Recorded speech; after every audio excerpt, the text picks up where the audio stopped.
Why was the only person bleeding in the building the calmest one inside it? Cold concrete pressed against Sarah Novik's back. The smell of iron filled the air. Her blood had soaked through the left side of her uniform, spreading slowly across the warehouse floor. But her breathing was steady. Her mind had already completed the assessment in the first 3 seconds. Not fatal. Painful, yes. Dangerous if ignored, but manageable. Her left hand pressed firmly against Owen Briquette's chest. His pulse fluttered beneath her palm, thin and fatting. The tourniquet around his leg had been tightened to the third click. She had done it without looking. Her right hand held the radio. "Tango position, northeast corner of the structure," she said calmly into the handset. "Elevation 12 feet, window frame for support." 3 men outside the building adjusted their positions instantly. They moved because the voice in their earpieces was steady. Steadier than gunfire. Steadier than fear. A rifle cracked in the distance. Then silence. "Target down," Decker Hale said quietly. Sarah closed her eyes for exactly 2 seconds. Then she opened them and returned to counting Briquette's breaths. 7 hours earlier, those same men had laughed when she walked into the room. Camp Lejeune carried the weight of decades of war in its buildings, paint faded by salt air, concrete scarred by boots and steel. The briefing room in Building 114 had hosted men who had seen things the world would never hear about. 10 operators sat around the metal table. More than 200 combined years of combat experience. Not one of them expected her. The door opened. Someone glanced up. Then everyone did. Sarah Novik stood 5'4" and weighed barely 118 pounds. Her Navy medical uniform hung slightly loose on her shoulders. She carried a single medical bag. She set it beside the chair at the far end of the table with quiet efficiency. No nervousness, no apology. Just presence. Colonel Branch Holloway didn't look up from the map in front of him. 57 years old, Delta Force veteran, 3 wars written into the lines of his face. "Who sent the intern?" he asked.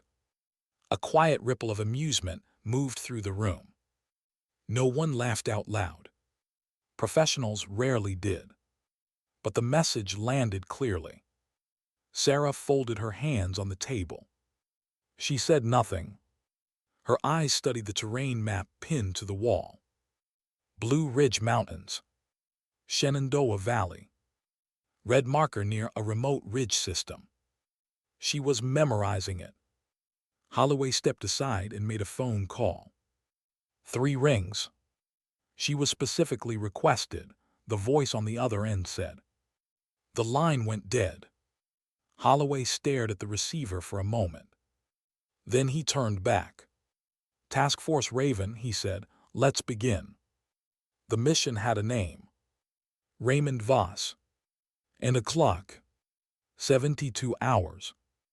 Voss had been a CIA case officer for nearly 2 decades. 3 weeks earlier, he disappeared from his apartment in Alexandria, taking a classified physical file with him. No digital trace. No signal. Just silence. The file he carried had been assembled over years. The kind of file that frightened powerful people. And someone was trying to buy it. The briefing lasted 11 minutes. Questions followed. Terrain. Communication protocols. Rules of engagement. No one asked about Sarah. But when Holloway assigned roles, Novik forward medic. The pause that followed said everything. Sarah wrote the assignment in a small notebook. "Yes, sir." 2 words. Nothing more. The first test came 40 minutes later. Holloway appeared in the equipment bay while Sarah was unpacking her kit. "I need a forward treatment station," he said. "Mass casualty setup, 18 minutes." Then he left. The adjoining bay was bare concrete. 3 folding tables leaned against the wall. A floor drain smelled faintly of oil and old water. Sarah studied the room for 4 seconds. Then she began. Tables unfolded and aligned into triage positions. Equipment organized in perfect sequence. Tourniquets positioned where a hand could find them without looking. She finished in 14 minutes. Holloway returned. He walked slowly along the station, checking placements, checking equipment. Everything was correct. He nodded once. "A checklist isn't a firefight," he said. Then he walked away. Sarah simply watched the door close. Later that afternoon, Kowalski almost dropped the Barrett rifle. 30 pounds of precision steel slid across the equipment table toward the edge. Sarah's hand moved instinctively. Her thumb found the pistol grip. Her finger rested along the trigger guard, exactly where a trained shooter would place it.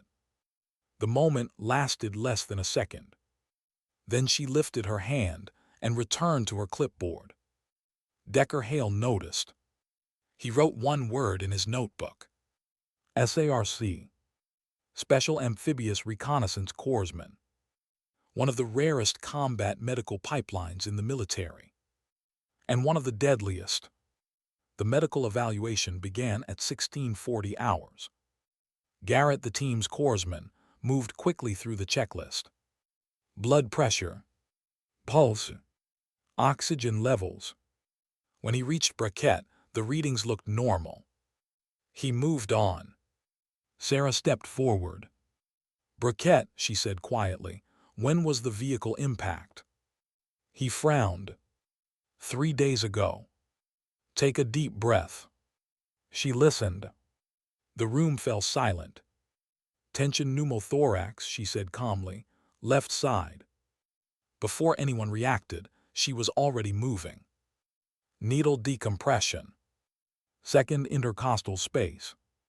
Pressure release. Briquette exhaled sharply. For the first time in days. Garrett stared at her hands. "Where did you learn that?" he asked. "Field manual," she replied. But when she reached across Briquette to secure the IV line, her sleeve shifted. The scar was impossible to miss. A jagged line running down her arm. Shrapnel. Old battlefield stitching. Not something that came from a car accident. Colonel Holloway stood in the doorway watching. "Where did that come from?" he asked. Sarah glanced at it. "Car accident," she said calmly, "last year." Holloway stepped closer. "You're a liar." The room went still. Sarah met his eyes. "Colonel," she said quietly, "is my medical history relevant to this mission?" Holloway stared at her for a long moment. Then he turned. "Gear up, we move at 1800. Outside the building, Decker Hale handed him the folded note. Holloway opened it. One word. SARC. Everything suddenly made more sense. The convoy left Camp Lejeune just before sunset. 4 hours later, they staged near an abandoned rail depot in Virginia. Cold mountain air. Dense forest. No lights. They approached the building in formation. Sarah walked at the rear. The first shot struck gravel inches from Holloway's boot. The second slammed into the metal siding. The team scattered into cover instantly. "Shooter northeast rooftop," Holloway ordered. Then Garrett's voice came through the comms. "I'm hit, arm Barrett's down." The rifle lay in open ground, 40 feet away. The sniper above them had perfect elevation. "Anyone certified on the M82?" Holloway asked. Silence. Then Sarah moved. Low and fast. 4 seconds across open ground. She hit the dirt beside the rifle and deployed the bipod. Through the scope, the rooftop snapped into focus. Distance, 860 meters. Wind, 9 miles per hour from the west. She adjusted. Breathed. Her father's voice echoed in her memory. You don't rush the shot, you prepare the moment. The trigger broke. The first round missed by 6 inches. Wind drift. She recalculated instantly. 4 seconds later, the second shot fired.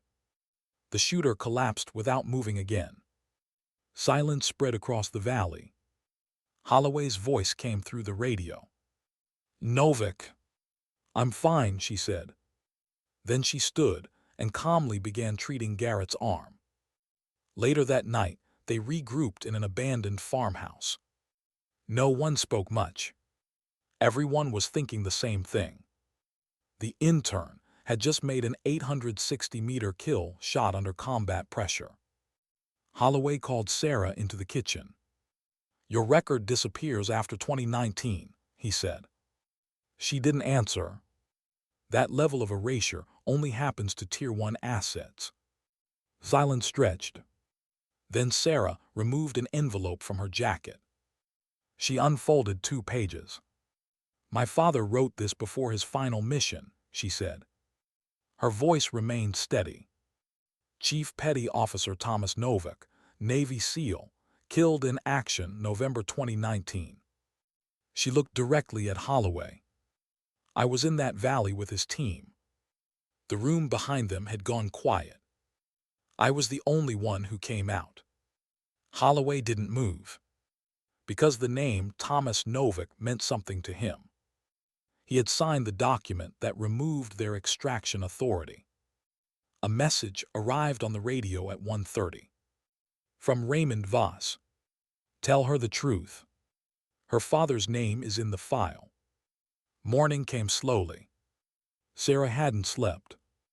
Neither had Holloway. At 3:50, he sat across from her at the kitchen table. I signed the protocol, he admitted. No extraction authorization if the operation was compromised. Her voice remained calm. My father's team went in 3 hours after you signed it. I didn't know. I believe you. That surprised him. I didn't come here for revenge, she said. I came because your sworn statement can expose the truth. She placed a photograph on the table. Holloway picked it up. A man lying in a bed. Bandaged. Alive. Dated 11 days after Thomas Novik was officially declared dead. Holloway stared at the picture.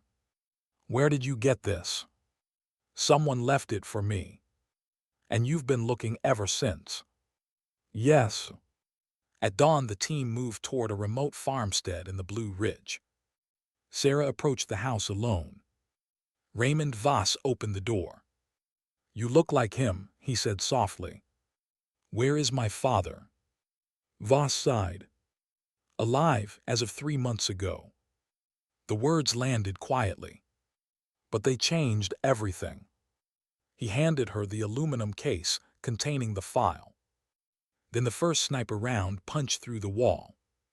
Enemy shooters on the ridge. Distance 1,050 meters. Holloway's voice came through the comms. Novik, can you take it? She was already setting up the Barrett. Wind patterns twisted through the valley bowl. She watched the smoke from the camp stove. Calculated the real wind. Waited. The moment arrived. The rifle thundered. 1,050 meters. Target down. Extraction arrived minutes later. The helicopter carried Voss and the file away. In the clearing afterward, Holloway removed the trident pin from his uniform. He held it out to Sarah. She took it silently. 6 months later, Sarah Novik taught combat medicine to a class of 16 soldiers. Briquette sat in the front row. Alive because of her. The program expanded across multiple bases. She declined every request to put her name on it. Recognition was never the point. Holloway's sworn statement reached the Senate Armed Services Committee. The truth about Operation Stonegate could no longer disappear. And in October, Sarah drove across the country to Montana. 3 days on the road. She needed the distance. The house was small. Wood stacked beside the porch. Garden beds prepared for winter. Her mother stood outside waiting. The front door opened. Thomas Novik stepped into the sunlight. His hair had turned gray, but his eyes were the same. They stood there for a long moment. No words, just the silence that exists when years of absence finally end. Then he placed his hand gently against his daughter's face. And the world, after everything it had taken, finally gave something back. Because sometimes the strongest people in a battlefield aren't the ones who fire the most shots. Sometimes they're the ones who survive long enough to bring everyone else home. And sometimes dignity doesn't speak at all. It simply acts. Why did the room go silent the moment she touched the wounded man? Not because she shouted, not because she panicked, but because of how calm she was. Sarah didn't look like the person anyone expected to take control of a battlefield casualty. She was smaller than most of the men around her. Her voice was steady, almost quiet. Her movements precise, like someone solving a puzzle rather than fighting a war. And yet somehow, the chaos around her slowed. "Stay with me, Owen," she murmured, fingers pressing firmly into the artery above the tourniquet. Owen Barrett didn't answer. His eyelids fluttered but never opened. The gunfire outside cracked again sharp, echoing through the hollow concrete building. Dust sifted down from the rafters with every shot. Someone cursed behind her. Another soldier shifted nervously near the stairwell. But Sarah didn't look up. Her attention was locked on the rhythm beneath her palm. Too weak. Too slow. Her mind moved quickly, cold and structured. Blood loss estimate, distance to evac, time to shock. 30 seconds ago, she'd been sprinting across the open courtyard. Now she was lying on the floor with a bullet wound in her side and a dying man under her hand. Funny how quickly the world could change. "Medic, we need to move," someone hissed. Sarah ignored him. Instead, she raised the radio slightly closer to her ear. "Tango position northeast corner of the structure," she said calmly. "Elevation approximately 12 feet, window frame for support." Across the courtyard, the sniper had been pinning them down for 6 minutes. 6 minutes was an eternity when someone was bleeding out. "You have a clean line," she added. There was a pause on the radio. Then a voice answered. "Copy that." Sarah didn't smile, but something in her shoulders relaxed slightly. She had recognized that voice instantly. Raymond Voss, one of the few men on the team who never doubted her. Outside, a single rifle shot cracked through the air. Then silence. The kind of silence that only comes when a threat disappears. Sarah exhaled slowly. But she didn't celebrate. Her focus snapped back to Owen. His pulse was weaker now. Too weak. She leaned closer, pressing harder against the wound at his thigh. "Come on," she whispered, "not today." For a moment, nothing happened. Then Owen's chest rose again. A shallow breath. But still a breath. Sarah closed her eyes briefly. Just for a second. Just long enough to feel the pain in her own side. It had been easy to ignore until now. But the warmth spreading beneath her uniform reminded her the bullet wound wasn't imaginary. She pressed her free hand against it instinctively. Wet. Still bleeding. Great. Footsteps rushed toward her. 2 soldiers slid across the concrete floor beside her. "Sniper down," one said. "Area's clear." Sarah nodded once. "Good." Her voice didn't change. "Help me lift him." The soldiers exchanged a glance. They hesitated. Just for a fraction of a second. Not because they didn't want to help. Because they were looking at her. at the blood spreading across her uniform, at the pale tension around her jaw. "You're hit," one of them said. Sarah didn't look up. "Congratulations," she replied quietly.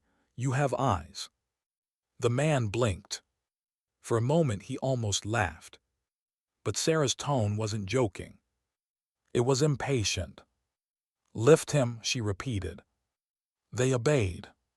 Carefully they raised Owen, while Sarah adjusted the tourniquet and checked his airway again. Her movements were mechanical, efficient, practiced thousands of times in training. The building smelled like dust and cordite. Outside, helicopters were already approaching. Extraction was finally coming. But Sarah's mind was somewhere else. Somewhere quieter. A memory surfaced uninvited. A long table. A briefing room. And a colonel who had stared at her like she didn't belong there. Colonel Holloway. The man who had laughed the first time he saw her file. "You're telling me this is the SEAL medic," he had said. Not angry. Just amused. His eyes had swept over her small frame. "Hell," he muttered, "she looks like she should still be in college." The room had laughed. Some louder than others. Sarah remembered that part clearly. She had stood there without reacting. Without defending herself. Without saying a word. Because experience had taught her something important. Talking rarely convinced people. Time did. Results did. And sometimes, scars did. A groan pulled her back to the present. Owen's head shifted slightly. "Easy," Sarah whispered. His eyelids cracked open. For a moment he looked confused. Then he saw her. "Doc," he breathed. She nodded once. "You're late for dinner," she told him quietly. He tried to smile. Failed. Then slipped back into unconsciousness. But the pulse under her hand was stronger now. Much stronger. Sarah allowed herself another small breath. Behind her, Raymond Voss stepped through the doorway with his rifle still raised. He scanned the room automatically. Then his eyes landed on her. "Damn it, Sarah," he said. She didn't look up. "I'm busy," she replied. Voss knelt beside her. His expression hardened when he saw the wound at her side. "You're bleeding pretty good." "I noticed." "Field dressing." "Pocket." He reached into her vest and pulled one out. The two soldiers watched silently as he pressed it against her wound. Sarah didn't flinch. Pain had long ago become something separate. Just another signal. Just another variable. "You're ridiculous," Voss muttered. "Efficient," she corrected. He tied the bandage tight. "Stubborn."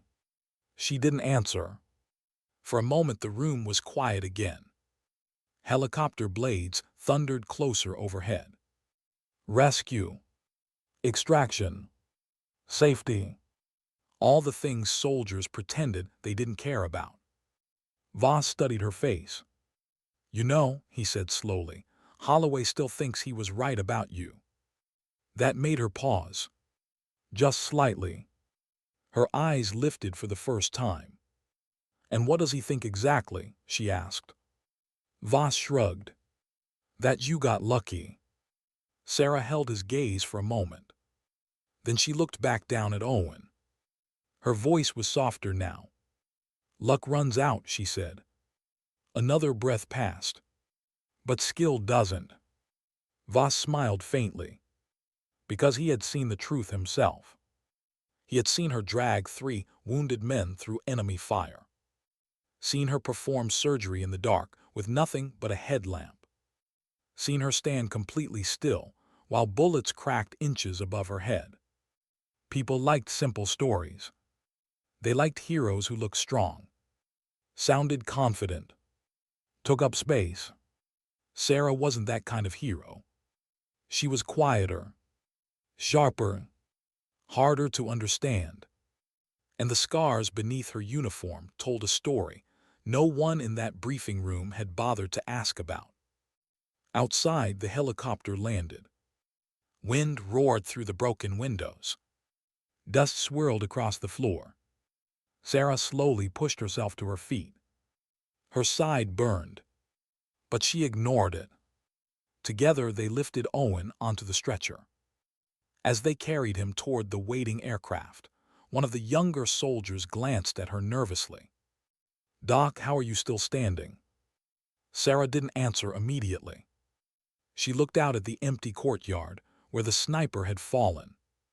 Then she looked back at the team. Her expression calm. "Steady. Like always."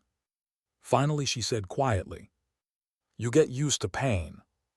But there was something she didn't say. Something none of them knew yet. Because the truth was, the bullet in her side wasn't the worst injury she'd ever carried. Not even close. And the scars that really mattered were still hidden. Why did the colonel stop, laughing the moment she rolled up her sleeve? It happened months before the mission, before the gunfire, before the courtyard filled with dust and blood.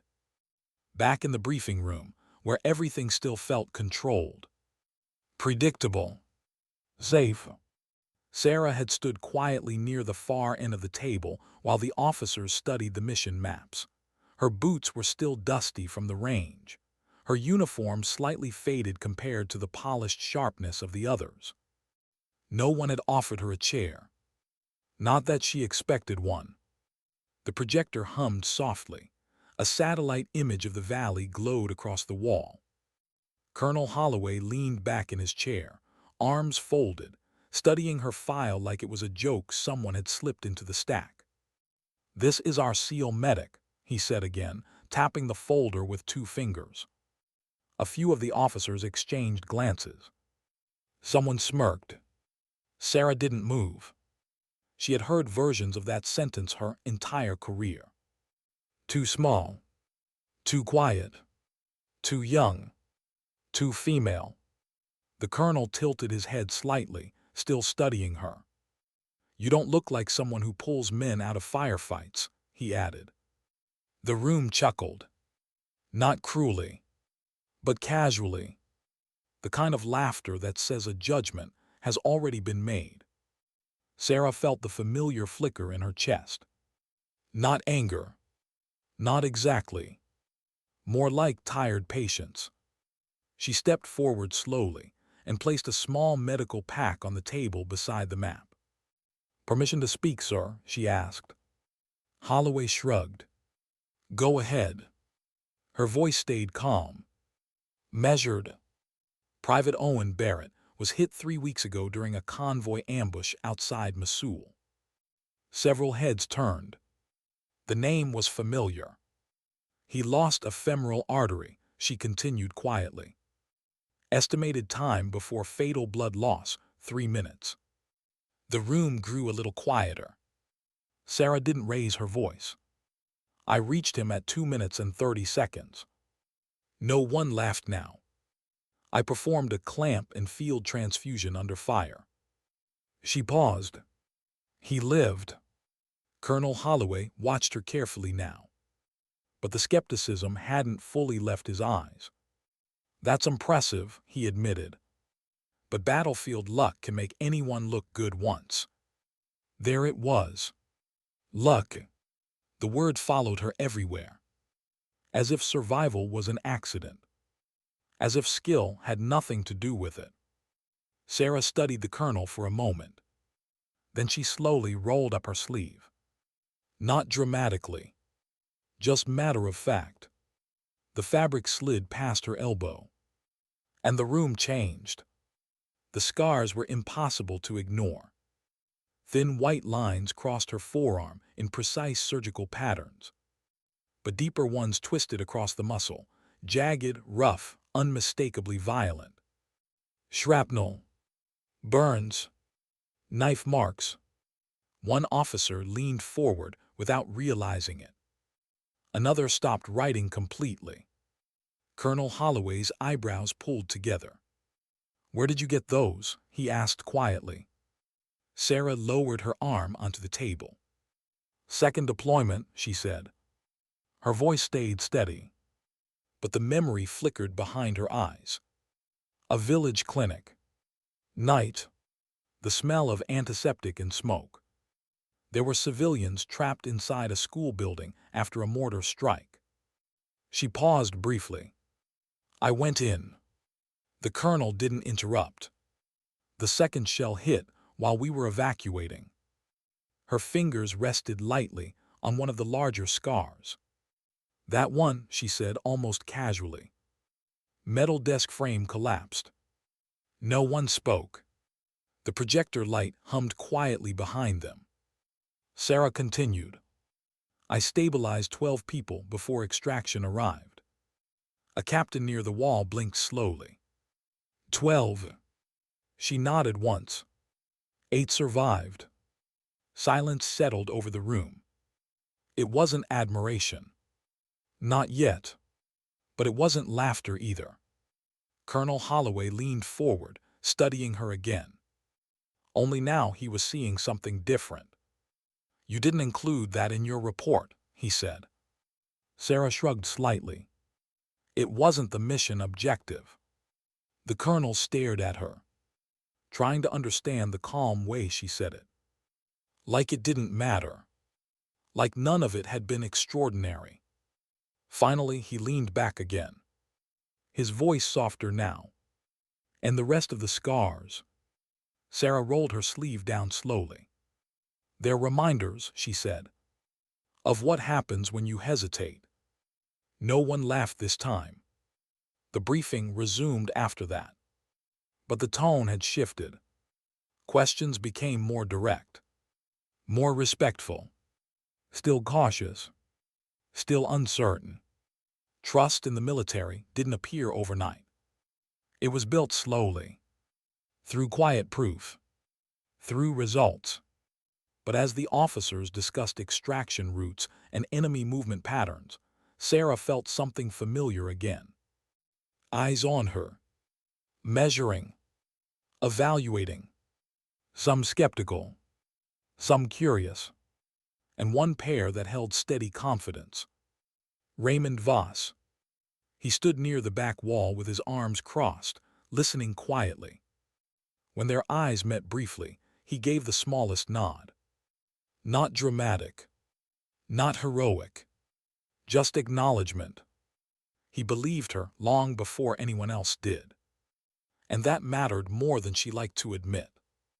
Back in the present, the helicopter's rotors thundered overhead. The memory faded as quickly as it had arrived. Sarah blinked and refocused on the stretcher in front of her. Owen was being loaded into the aircraft now. The wind whipped her hair loose from its tie.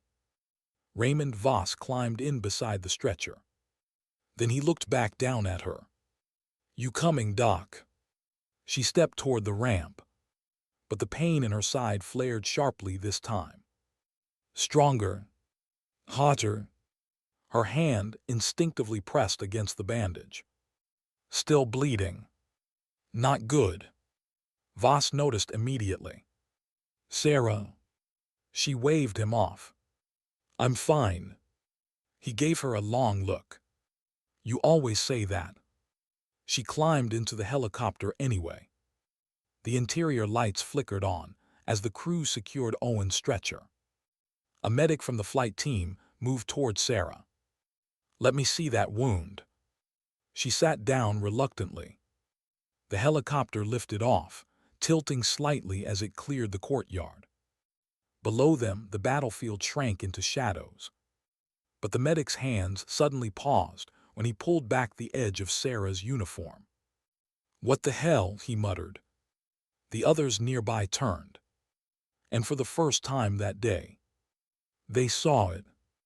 Not just the fresh bullet wound, but the network of scars across her ribs. Layer upon layer. Some old, some newer. Each one telling a story of survival. Of choices. Of moments where someone else had lived because she stepped forward first. The medic looked up slowly. "How many times have you been hit?" he asked quietly.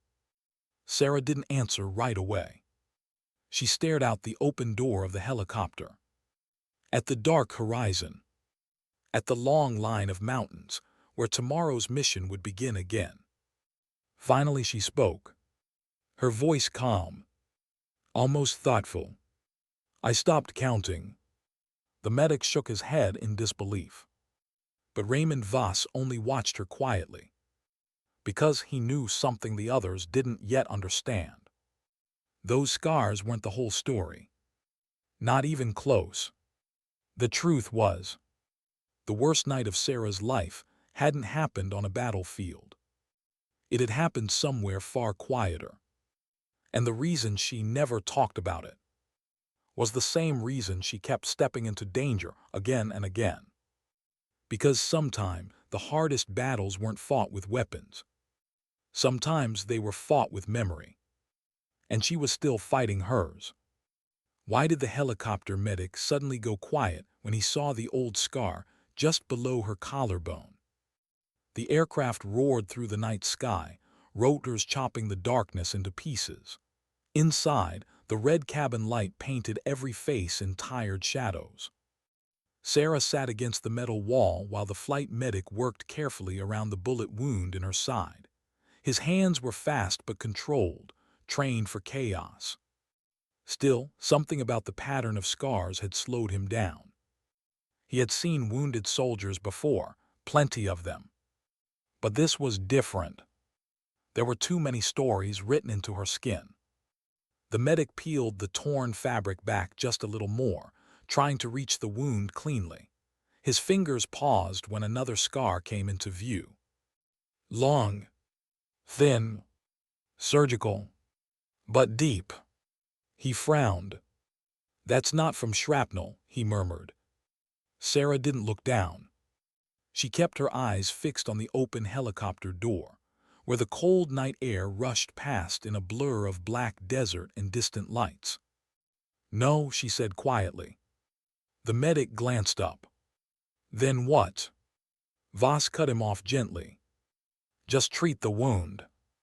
The medic hesitated, then nodded. He finished sealing the dressing and wrapped her side tightly. "Bullet went through clean," he said finally. "You got lucky." Sarah almost smiled at that. Lucky. There was that word again. She leaned her head back against the vibrating wall of the aircraft and closed her eyes for a moment. Just one moment. But when she opened them again, the present had already slipped away. Her mind had gone somewhere else. Somewhere quieter. Somewhere colder. 3 years earlier. Rain tapped softly against the windows of a military hospital in Virginia. The storm outside had rolled in during the night, turning the parking lot into a sheet of silver reflections. Inside one of the recovery rooms, Sarah sat on the edge of a bed in silence. Her hands rested in her lap. Bandages wrapped around her ribs. A sling supported her left arm. Across the room, a television murmured quietly, playing a news broadcast no one was really watching. A nurse had left it on before stepping out. Sarah hadn't touched the remote. She just sat there. Still. The door opened softly. Colonel Holloway stepped inside. He didn't look like the confident officer from the briefing room anymore. The lines on his face were deeper tonight, and the folder in his hand stayed closed. "You should be resting," he said. Sarah shrugged slightly. "Couldn't sleep." He studied her for a long moment. Then he pulled a chair closer and sat down. Neither of them spoke right away. The rain filled the silence. Finally, Holloway cleared his throat. The investigation board finished reviewing the incident. Sarah didn't react. She already knew what he was talking about. Everyone did. It had been on every internal report for months. Operation Hawthorne. The mission that went wrong. The mission that left 3 soldiers dead. And 1 medic barely alive. Holloway opened the folder slowly. They concluded you followed protocol. Sarah's eyes stayed on the floor. The building collapse wasn't predictable. Still no reaction. The board also noted, he continued carefully, that you re-entered the structure after the first explosion. Her voice came out flat. There were civilians inside. Yes. And 2 wounded Marines. Yes. Another pause. The colonel leaned forward slightly. But Sarah, the structure was already unstable. She finally looked up. I know. Her eyes weren't angry. Or defensive. Just tired. Holloway sighed quietly. You nearly died in there. I didn't. That's not the point. For the first time, a flicker of emotion crossed her face. Then what is the point? The colonel studied her carefully. The point is, you went back in 3 times. The room went still. Sarah looked away again. Her fingers tightened slightly in her lap. You pulled out 4 civilians, Holloway continued softly. And 2 Marines. He paused. But the 3rd Marine, Corporal Hayes. His voice trailed off. They both knew the rest. Hayes hadn't made it. Sarah had been trapped under the collapsing roof when the second blast hit. By the time rescue teams pulled her out, hours had passed. Holloway closed the folder slowly. The board says you couldn't have saved him. Sarah didn't answer. Because the board hadn't been there. They hadn't heard Hayes calling for help through the smoke. They hadn't felt the broken beam pinning her legs to the floor. They hadn't counted the minutes while the air ran out. Holloway watched her carefully. You keep blaming yourself. Her voice was quiet. I left him. You were unconscious. I still left him. The colonel leaned back in his chair. For a long time, neither of them spoke. The rain outside grew heavier. Finally, Holloway said something unexpected. You know why I approved your return to active duty? Sarah glanced at him. Because you needed medics. He shook his head. No. Another pause. Because men like Voss trust you with their lives. That caught her off guard. The colonel continued. And because people who carry guilt like yours, he said quietly, usually fight harder to protect others. Sarah looked down again. Her voice softer now. That's not a healthy reason. No, Holloway agreed. It is. Back in the helicopter, Sarah blinked as the memory faded. The medic was finishing his work.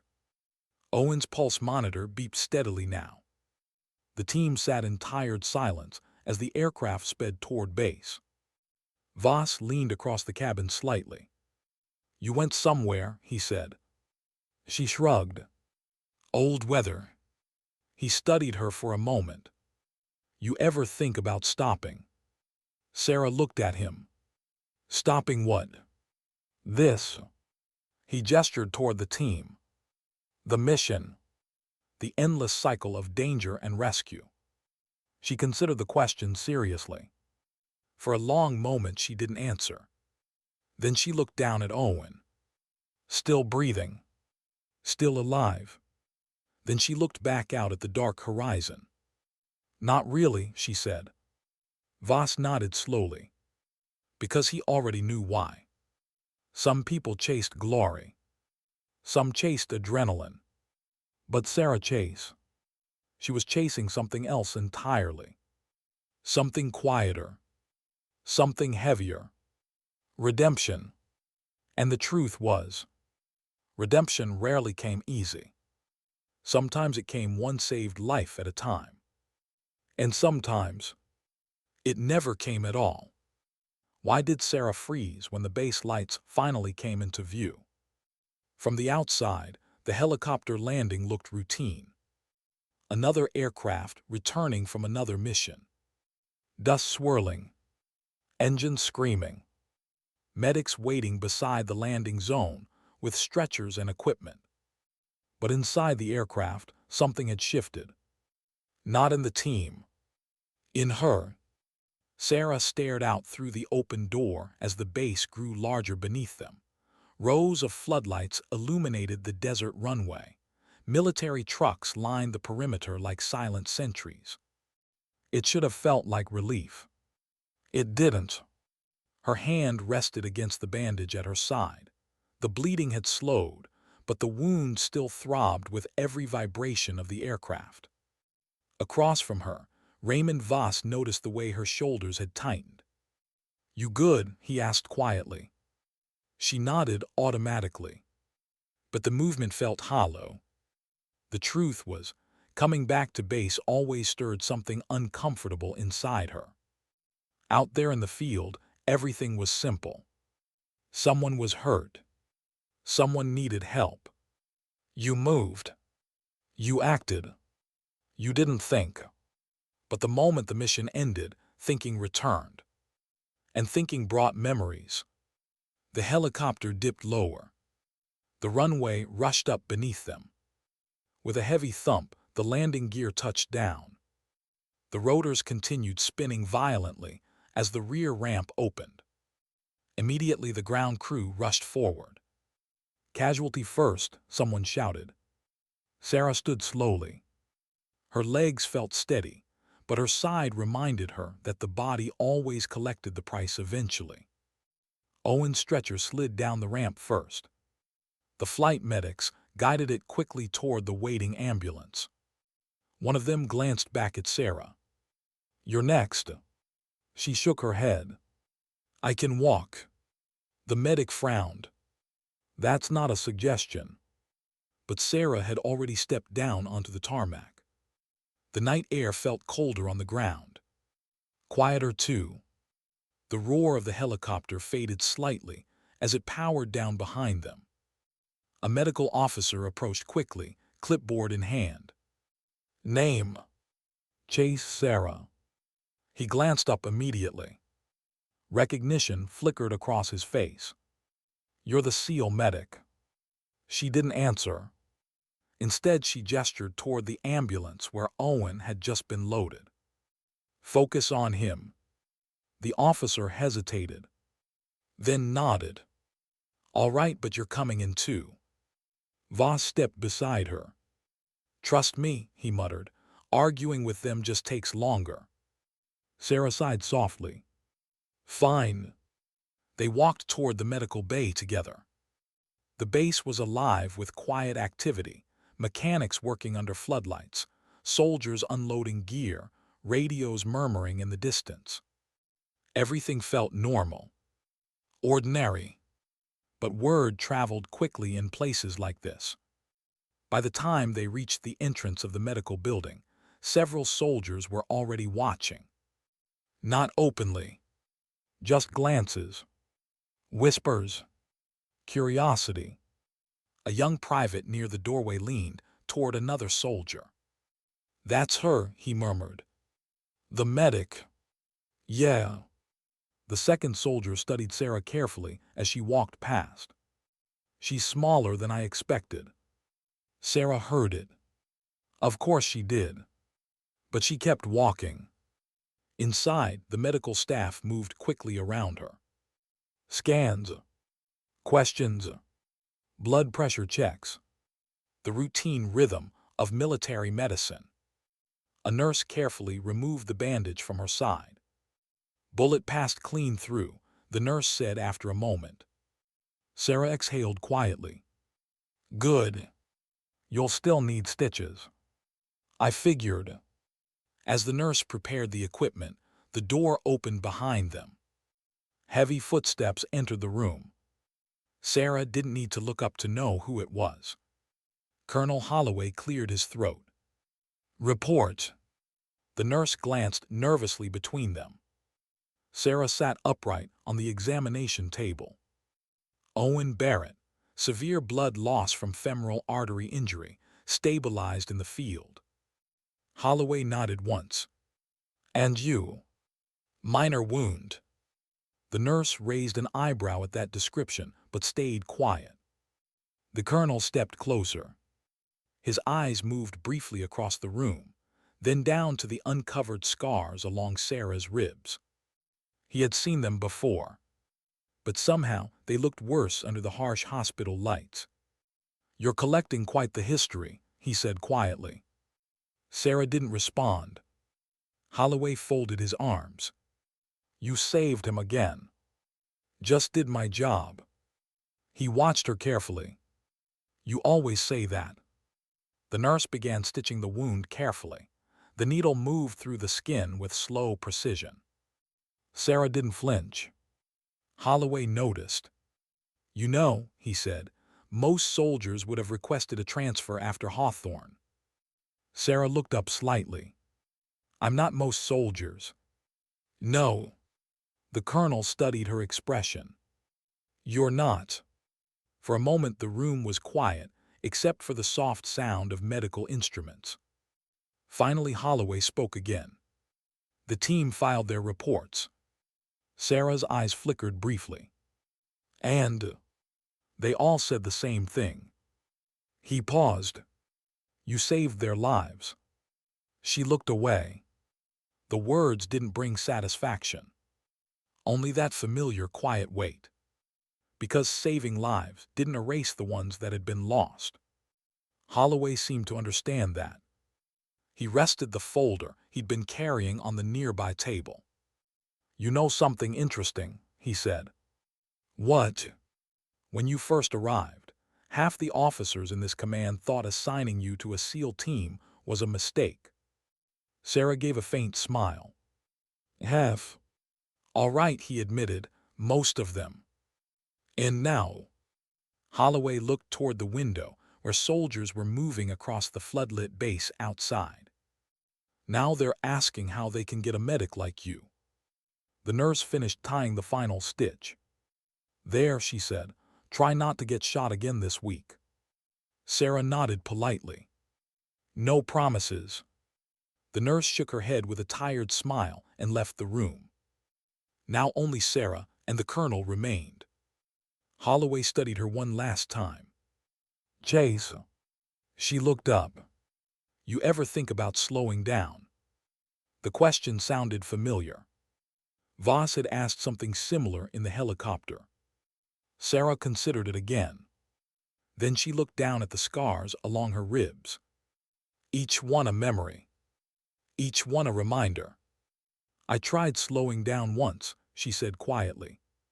"And?" She met his eyes. "Someone died." The colonel didn't answer. Because sometimes the truth didn't leave room for arguments. After a moment he picked up the folder and headed for the door. Just before leaving he paused. "Get some rest, Lieutenant." Sarah blinked slightly. "Lieutenant." That was new. Holloway noticed the surprise. "Promotion came through this morning," he added. Then he stepped out into the hallway. Sarah sat alone in the quiet medical room. Outside, the base continued its endless rhythm of missions and preparations. Another operation would come soon. Another soldier would get hurt. Another life would hang in the balance. And when that moment came, everyone already knew who they would call. Because sometimes strength didn't arrive with loud footsteps. Sometimes it arrived quietly, with steady hands, and scars that proved exactly how much someone was willing to endure for others. Why did the entire briefing room fall silent when Sarah Chase walked in the next morning? It wasn't the uniform. Plenty of soldiers wore the same one. It wasn't the rank either. Lieutenants came and went every day through rooms like this. No, the silence came from something harder to describe. Reputation. By sunrise, word had spread across the base. The medic who dragged a wounded Marine across an open courtyard while under sniper fire. The medic who treated others while bleeding herself. The medic who never seemed to break. Stories traveled fast in the military. And by the time Sarah stepped into the operations building, those stories were already waiting for her. Inside the briefing room, the team sat around the long table reviewing new intelligence reports. Maps and satellite images glowed across the large screen. Raymond Voss leaned back in his chair, arms crossed. He noticed her first. "Morning, Doc," he said casually. Several heads turned. The younger soldiers stared a little longer than usual. Not rudely, just curiously, because yesterday they had seen something most soldiers only heard about. They had seen the scars. They had seen the quiet calm of someone who had survived more than most people could imagine. Sarah nodded to them and took a seat near the end of the table. Her side still ached with every movement, but she didn't show it. Colonel Holloway entered a moment later carrying another thick mission folder. He stopped briefly when he saw her already sitting there. "You're supposed to be resting," he said. "I slept." "For how long?" She thought about it. "Long enough." Holloway shook his head but didn't argue. Instead, he placed the folder down and activated the projector. A new map filled the wall. Mountain terrain, remote villages, narrow roads winding through steep valleys. The insurgent cell responsible for yesterday's ambush relocated overnight, Holloway said. His voice carried the steady authority of someone who had delivered thousands of briefings. Satellite confirmed movement toward the northern ridge line. The team leaned forward slightly. Another mission. Another unknown. Holloway continued.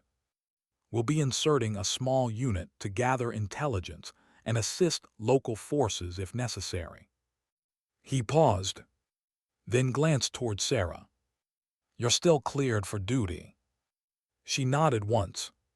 The colonel studied her carefully, perhaps remembering the hospital room years ago. The storm outside the window. The weight she carried quietly inside. Finally, he looked back at the team.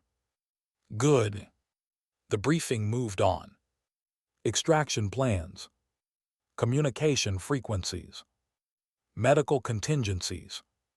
At one point, a young corporal raised his hand hesitantly. "Sir, if things go bad again." He glanced toward Sarah. "Do we have additional medics on standby?" Holloway answered before she could. "You won't need them." The corporal looked confused. The colonel folded his arms. "You already have the best one in the room." Sarah shifted slightly in her chair. Compliments still made her uncomfortable. They always had. Because compliments suggested something permanent. Something heroic. But she knew the truth was simpler. Every mission was different. Every life balanced on a fragile edge. And skill alone didn't guarantee survival. Sometimes it came down to timing. Sometimes courage. Sometimes pure chance. After the briefing ended, the soldiers began gathering their gear. Voss approached her quietly. "You heard him." "He says things," Sarah replied. "You earned it." She shrugged. "People say that after a good day." "And yesterday?" "Yesterday people lived." Voss smiled slightly. "That's the same thing." They stepped outside into the bright morning sunlight. Helicopters sat warming up along the runway. Engines humming. Blades slowly beginning to turn. Another mission was already forming. Another uncertain road. Voss looked at her thoughtfully. "You know something." "What?" "I've worked with a lot of soldiers." She waited. "Most of them fight because they want to prove something." He paused. "But you?" Sarah glanced over. "You fight because you remember something." For a moment, neither of them spoke. Because he was right. Every scar she carried was a memory. Every mission another chance to balance the weight of the past. She looked out across the base, where soldiers moved with quiet purpose between buildings and vehicles. some of them nervous, some confident, all of them human, and all of them depending on each other more than they ever said out loud. Sarah adjusted the strap of her medical pack over her shoulder. The familiar weight settled comfortably against her back. Ready. Always ready. Voss followed her toward the waiting helicopter. You ever think you'll stop chasing redemption? He asked. She considered that question longer than the others. Then she looked back toward the medical building, toward the runway, toward the soldiers preparing for another mission. Maybe someday, she said quietly. But today someone might need help. The helicopter blades roared to life. Dust lifted into the air again. Another mission. Another uncertain horizon. Sarah climbed aboard without hesitation. Because some people didn't wear their strength loudly. They carried it quietly. Hidden beneath scars. Hidden beneath doubt. Hidden beneath the weight of memories they refused to forget. And in a world full of noise and pride, that kind of strength often went unnoticed. But the people whose lives it saved, they always remembered. Because sometimes the strongest soldier in the room isn't the one who speaks the loudest, or the one who looks the toughest. Sometimes it's the one who simply keeps showing up. Again, and again, and again, quietly proving something the world often forgets. That dignity doesn't always announce itself. Sometimes, it simply acts.